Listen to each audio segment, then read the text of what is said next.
السلام علیکم ورحمۃ اللہ وبرکاتہ۔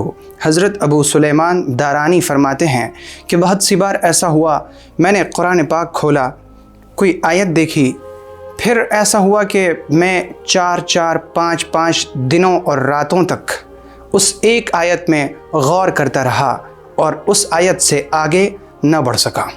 سلف میں سے بعض سلف سے منقول ہے کہ میں سورہ ہود کو 6 مہینے تک پڑھتا رہا، میں اس کی آیتوں میں غور کرتا رہا، 6 مہینے گزر گئے، سورہ ہود کی تلاوت ختم نہ ہو سکی۔ بعض عارفین فرماتے ہیں کہ میں 30 سال سے ایک سورہ کی تلاوت کر رہا ہوں، میں اس میں غور کر رہا ہوں، تدبر کر رہا ہوں، اس کے معانی کے اندر غوطہ لگانے کی کوشش کر رہا ہوں۔ 30 سال گزر چکے ہیں، سورہ کی تلاوت اب تک ختم نہیں ہو سکی ہے۔ دنیا کا یہ دستور ہے کہ اگر کوئی شخص آپ کے پاس آئے اور آپ سے جلدی باتیں کرنے لگے تو آپ اسے کہتے ہیں بھائی اتنی جلدی کیا ہے، ذرا رکیے، صبر کیجئے، آہستہ آرام سے بات کیجئے تاکہ میں آپ کی باتیں سمجھ سکوں۔ جب دنیا کی باتوں میں یہ معاملہ ہے کہ ہم دوسرے کی بات آہستہ یعنی بہت کم رفتار کے ساتھ سننا چاہتے ہیں، سمجھنا چاہتے ہیں، تو پھر آپ کا کیا خیال ہے رب العالمین کے کلام کے بارے میں؟ کیا اللہ رب العزت کا کلام اس بات کے لائق ہے کہ اسے 3 سے 4 اور 5 اور 6 گھنٹے میں ختم کر دیا جائے؟ کیا اللہ کا کلام اس بات کا مستحق ہے کہ اسے صرف ایک رات میں بغیر تجوید کی رعایت کے، بغیر تدبر، بغیر غور و فکر کے، بغیر معنی کو سمجھے، بس یوں ہی پڑھ کر ختم کر دیا جائے جیسے لگے کہ کوئی تیز رفتار ٹرین گزری ہو؟ اگر کوئی شخص اس طرح قرآن کی تلاوت کرتا ہے تو آپ یقین کریں کہ اسے ثواب کے بجائے گناہ مل رہا ہے، کیونکہ وہ اللہ کے کلام کی بے حرمتی کر رہا ہے۔ اللہ رب العزت کا کلام اس لائق ہے کہ اسے رک کر، ٹھہر کر پڑھا جائے۔ پیغمبر صلی اللہ علیہ وآلہ وسلم کے فرمان سے پہلے میں قرآن پاک کی ایک آیت آپ کو سنانا چاہتا ہوں۔ اللہ تعالیٰ فرماتا ہے وَرَتِّلِ الْقُرْآنَ ترتیلا، قرآن کو ترتیل کے ساتھ پڑھو، یعنی تجوید کی رعایت کے ساتھ۔ جہاں غنہ ہے وہاں غنہ کریں گے، جہاں اخفا ہے وہاں اخفا کریں گے، جہاں مد ہے وہاں مد کریں گے، اور سمجھ کر پڑھو۔ اللہ رب العزت فرماتا ہے افلا یتدبرون القرآن ام علی قلوب اقفالها، یہ قرآن میں غور کیوں نہیں کرتے یا ان کے دلوں پر تالے لگے ہوئے ہیں؟ یعنی وہ لوگ جو قرآن میں غور نہیں کرتے، قرآن میں تدبر نہیں کرتے، قرآن کے مطلب کو سمجھنے کی کوشش نہیں کرتے، شاید یہ اس لیے ہے کیونکہ ان کے دلوں پر تالے لگے ہوئے ہیں۔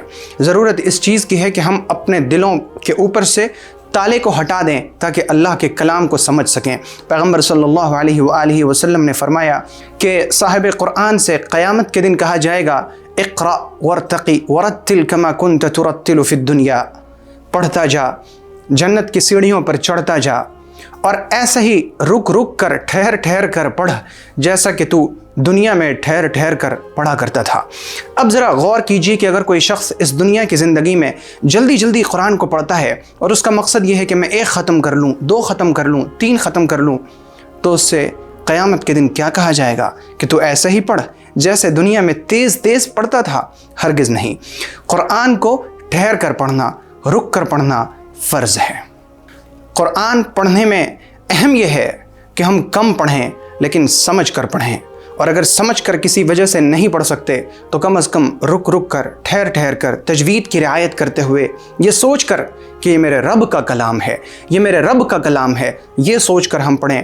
حضرت اکرمہ رضی اللہ تعالی عنہ جب قرآن پاک کو کھولتے تو اسے اپنی آنکھوں کے اوپر رکھتے، پھر رونے لگتے اور کہتے کلام ربی، یہ میرے رب کا کلام ہے، یہ میرے رب کا کلام ہے۔ قرآن کو سمجھ کر پڑھنا، یہ قرآن پڑھنے کا سب سے اعلیٰ درجہ ہے کہ آدمی قرآن پڑھے، سمجھ کر پڑھے۔ اگر کوئی شخص سمجھ کر پڑھتا ہے، آپ یقین کیجئے کہ پھر اسے ایسا لگے گا جیسے ہر آیت میں میرا رب مجھ سے مخاطب ہے، مجھ سے باتیں ہو رہی ہیں، مجھے تسلی مل رہی ہے، مجھے حوصلہ دیا جا رہا ہے، میری پریشانیوں کے بارے میں گفتگو کی جا رہی ہے، مجھ سے کلام کیا جا رہا ہے۔ یہ سب سے اعلیٰ درجہ ہے۔ دوسرا درجہ یہ ہے کہ بندہ اگر سمجھ کر نہیں پڑھ سکتا، کم از کم تجوید کی رعایت کے ساتھ پڑھے، یہ دوسرا درجہ ہے۔ اور قرآن پاک کو پڑھنے کا ایک طریقہ وہ یہ ہے کہ قرآن کو جلدی سے پڑھ دیا جائے، مقصد یہ ہو کہ پارے ختم ہوں، قرآن ختم ہو، اور میں یہ کہہ سکوں کہ میں نے اس رمضان میں 30 ختم کیے، 10 ختم کیے، 15 ختم کیے۔ اے بھائی، قرآن ختم کرنا اہم نہیں، قرآن کے پیغام کو سمجھنا اہم ہے۔ میں یہ نہیں کہتا کہ آپ تلاوت بند کر دیجئے، آپ روزانہ 1 صفحے کی تلاوت کیجئے، میری باتوں کا مقصد یہ ہرگز نہیں۔ میری باتوں کا مقصد یہ ہے کہ قرآن کی ایک تلاوت ایسی ہو جو ہم سمجھ کر کر رہے ہوں، اور ایک تلاوت ایسی بھی ہو جس میں ہم قرآن کو تجوید کی رعایت کے ساتھ پڑھ رہے ہوں۔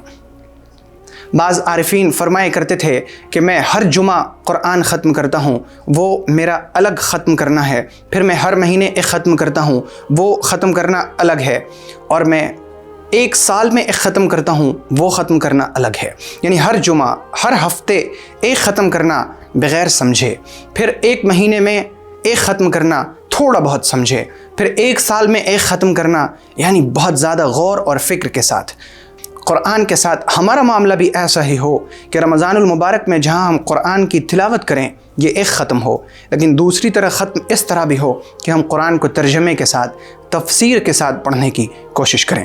اگر مجھے معلوم ہو جائے کہ یہ میری زندگی کا آخری رمضان ہے تو اس رمضان میں قرآن کی جو میری تلاوت ہوگی وہ ایسی ہوگی کہ میں قرآن کو تلاوت کرنے کے ساتھ ساتھ اس کو سمجھ کر پڑھنے کی بھی کوشش کروں گا۔ کیا آپ بھی کوشش کریں گے؟ اگر آپ کو یہ ویڈیو پسند آئی ہو تو ویڈیو کو لائک کریں اور شیئر کریں، اور چینل کو سبسکرائب کرنا ہرگز نہ بھولیں۔